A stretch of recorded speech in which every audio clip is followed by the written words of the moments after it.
அஸ்ஸலாமு அலைக்கும் வரஹ்மத்துல்லாஹி வபரகாத்துஹு. ஒரு நேரம் இருக்கிறது, எல்லா மனிதர்களும் உறங்கக்கூடிய அந்த நேரம்.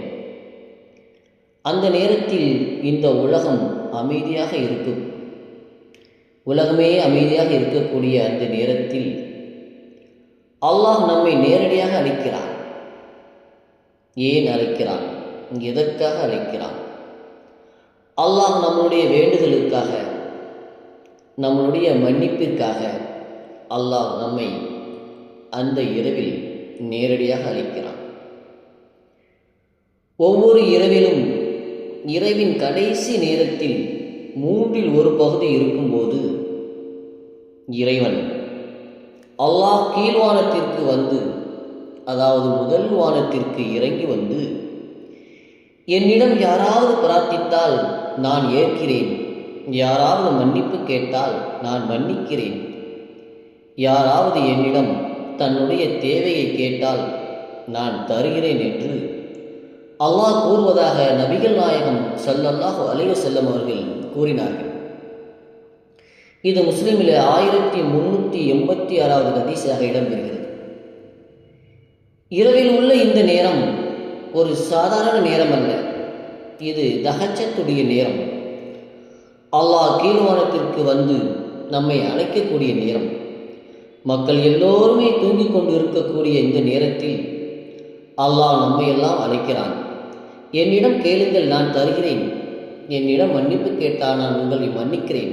உங்களுடைய தேவைகளை கேட்டால் நான் தருகிறேன் என்று அல்லாஹ் நம்மை அழைக்கிறான். நம்முடைய வாழ்க்கையில் இருக்கக்கூடிய சிரமங்களுக்கும் துன்பங்களுக்கும் துயரங்களுக்கும் கஷ்டங்களுக்கும், நாம் நம்மை அறிந்தும் அறியாமலும் செய்த பெரும் பாவங்களுக்கும் சிறிய பாவங்களுக்கும் ஒரே தீர்வு அல்லாஹ்விடம் முழுமையாக அடிபணிவது, சரணடைந்து அவனை பிரார்த்திப்பது மட்டும்தான். எனவே அன்பார்ந்த சகோதர சகோதரிகளே, இந்த அரிய நேரத்தை, இந்த பொன்னான நேரத்தை வீணாக்காதீர்கள். இதுவரை வீணாக்கியிருந்தாலும் இனிமேலாவது இன்று இரவிலிருந்தே அதை துவங்குங்கள். அது ஒரு சிறிய நேரம், ஆனால் அது மிகப்பெரிய மாற்றத்திற்கு வழிவகுக்கக்கூடிய மாபெரும் அழகிய நேரம். எனவே துஆ செய்யுங்கள், மன்னிப்பு கேளுங்கள்.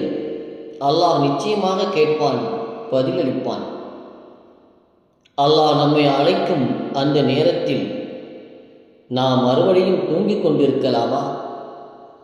இன்றே கேளுங்கள், இன்று இரவில் இருந்தே ஆரம்பியுங்கள்.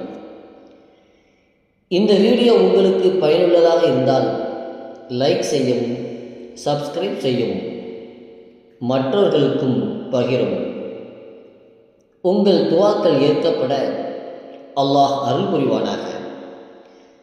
ஜஸாகுமுல்லாஹு ஹைரன். அஸ்ஸலாமு அலைக்கும் வரஹ்மத்துல்லாஹி வபரகாத்துஹு.